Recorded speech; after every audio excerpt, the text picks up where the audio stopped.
What's happening, y'all? Live and direct from my point of origin, the west side of Los Angeles. I'd let y'all know that I'm trying to step up the quality of my content, and I'm not going to be doing videos off of my phone too often. You see me in the studio all the time. However, I have 4 other podcasts. I'm going to be in a bunch of different other studios today, and I still felt compelled to give you some content because I value my subscribers, all the constituents, everybody that rocks with me. So I want to continue to do daily drops on the channel.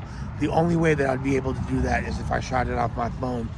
And despite the fact that he looks like a 47-year-old tax attorney's hairline on a human version of a lemur, Almighty Suspect was right about something. Reflecting back on a lot of the content that I put out regarding mental health, regarding recovery and sobriety, I can see how a lot of it comes across as woe is me, pandering, trying to garner sympathy, and I can see why a lot of people would think it's pathetic.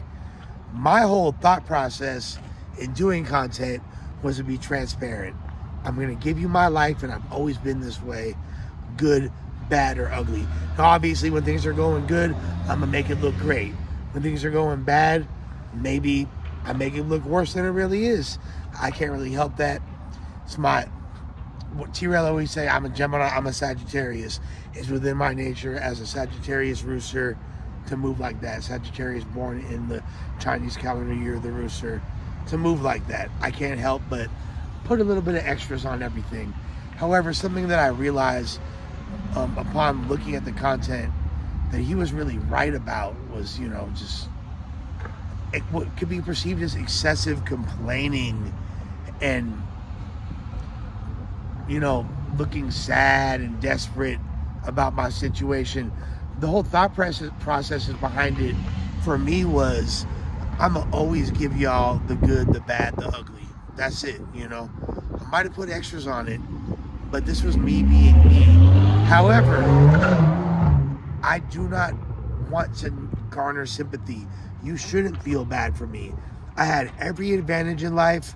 I had everything given to me, and I chose, due to my bad decisions, to put myself not only in an attempt to walk my own road, but to live life on my own terms.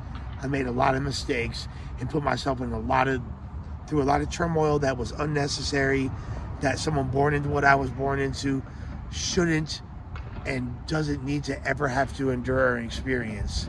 Now, I wouldn't change a thing. I'm glad I'm at where I'm at, and I've learned so much from all of these experiences, the highs, the lows, the shortcomings, the successes, the triumphs, the tragedies, and everything in between. But there ain't no need to feel bad for me.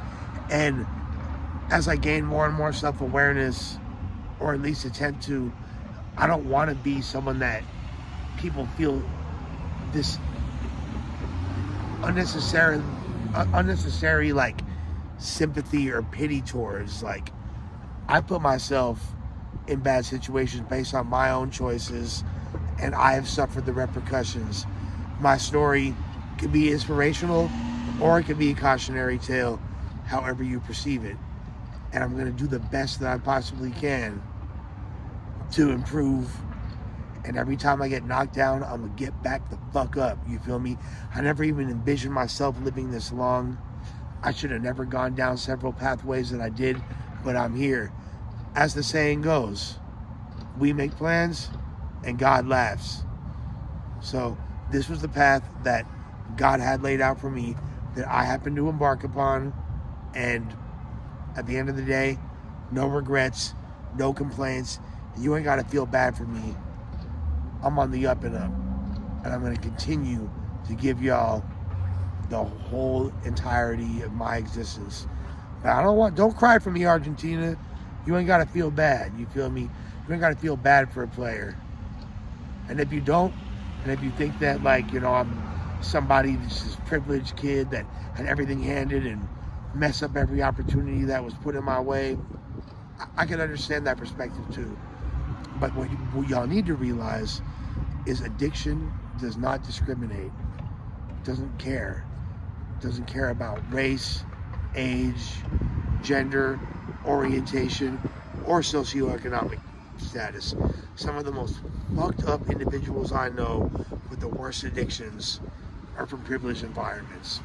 It is what it is. Most of the kids that I grew up with that went to public school are doing better than the kids I grew up with that went to private school. And there's something to be said. That's a whole other conversation, though. But, you know, the little weasel was right about something, so I gotta give it to him for that. With that being said, let me know your thoughts. Don't be afraid to talk shit. I know y'all aren't, but you know, we out here, baby. Lush to the UNO, you feel me? Showing y'all some West Side love. Come on.